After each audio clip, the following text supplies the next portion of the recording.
The Terminator franchise, created by director James Cameron, exploded onto the screen in 1984, combining gripping sci-fi action with an iconic performance by Arnold Schwarzenegger as the relentless killer cyborg. It became a landmark in science fiction, and its influence spread across movie, TV, and, of course, video games. In 1992, Nintendo's NES saw the release of The Terminator, an action platformer based loosely on the iconic movie. While it didn't become as legendary as the movie, the game is still an interesting chapter in retro gaming, with a fascinating backstory, unique gameplay mechanics, and a legacy worth exploring. The NES adaptation of The Terminator was developed by Radical Entertainment and published by Mindscape, known for taking on licensed movie adaptations for various platforms. Development of the game was heavily influenced by the technical limitations of the NES hardware and the desire to capture the essence of the Terminator within a small 8-bit package. Given the complexity of translating such an intense, R-rated sci-fi movie into a family-friendly Nintendo game, Radical Entertainment faced several challenges to produce a game that could appeal to both movie fans and younger players. The adaptation process meant stripping down the movie's story into something simpler and more appropriate for younger audiences, while still delivering the excitement and tension that made The Terminator an action-packed hit. Radical Entertainment took some creative liberties with the game's design to make it better suited for the platforming genre. The result was an action-packed yet highly challenging game that, while not entirely true to the original movie, still aimed to honor its spirit in an NES-friendly way. The game loosely follows the plot of the 1984 movie, where players control Kyle Reese, a soldier from the post-apocalyptic future who travels back to 1984 to protect Sarah Connor from a deadly cyborg, the Terminator, sent to kill her. Sarah is the mother of John Connor, the future leader of the human resistance against the machines in a dystopian future ruled by Skynet, a rogue AI. In the game, Kyle must battle through multiple levels, starting from the war-torn future and traveling back to 1984 Los Angeles. His mission is to destroy the Terminator and ensure the survival of Sarah Connor to prevent the dark future from ever taking place. Players fight waves of enemies, avoid environmental hazards, and ultimately face off against the Terminator itself. The game's story is more streamlined than the movie, focusing on action and combat while omitting some of the movie's darker, more emotional moments. The game is primarily a side-scrolling action platformer with some unique gameplay elements that add variety to the experience. Players control Kyle Reese through 6 levels, each filled with enemies, environmental hazards, and challenging platforming segments. The game emphasizes running, jumping, and shooting, with levels that require players to be precise in their movements and attacks. Kyle's primary weapon is a machine gun, but he can also throw grenades, which are limited and must be used strategically to conserve ammo for tougher enemies.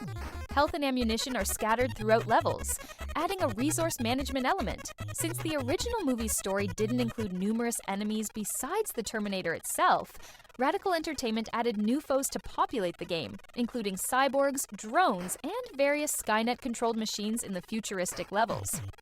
In 1984, Kyle encounters police officers and mercenaries, which add to the challenge as they're often well-armed and aggressive. Each level introduces its own environmental hazards, such as deadly machinery, collapsing platforms, and traps that players must navigate carefully. The game is notoriously difficult, with limited lives and no save points, meaning that players must complete the game in one session to reach the ending. Each level culminates in a boss fight or intense combat challenge, requiring players to conserve health and resources. The game's climax is a memorable encounter with the Terminator, which is nearly indestructible, echoing the relentless nature of the movie's antagonist. The visuals are relatively detailed for an NES game, especially in the futuristic Warzone levels, which showcase a dark, gritty design that evokes the movie's dystopian atmosphere. The character sprite for Kyle is well animated, as are the various enemy types. The soundtrack, while not directly adapted from Brad Fiedel's iconic score, provides a tense, pulsing background that enhances the game's atmosphere, with themes that match the action-packed sequences.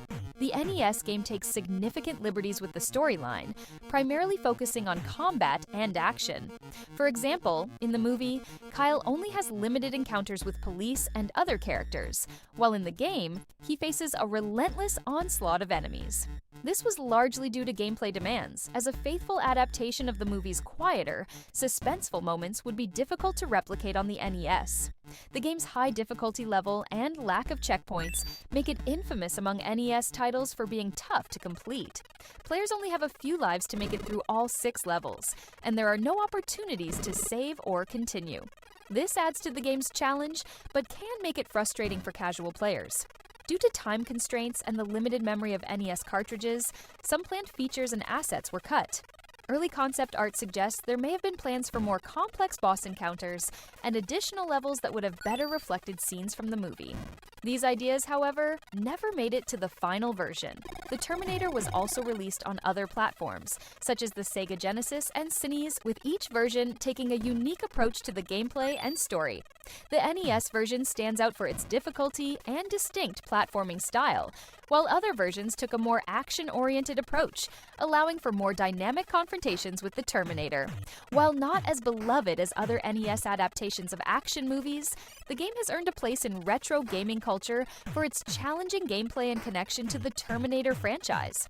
Hardcore fans appreciate its unforgiving design, which adds to the thrill of taking on an NES challenge. Over the years, it's become a sought-after title for NES collectors, especially fans of the Terminator series.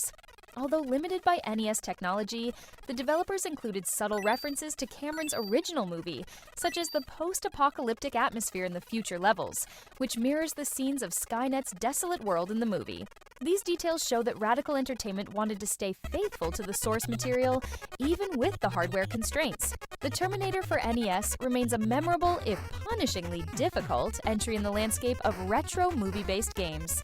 Despite its challenging design, simplified storyline, and limited resemblance to the movie, it managed to capture a slice of the movie's intense, high-stakes energy.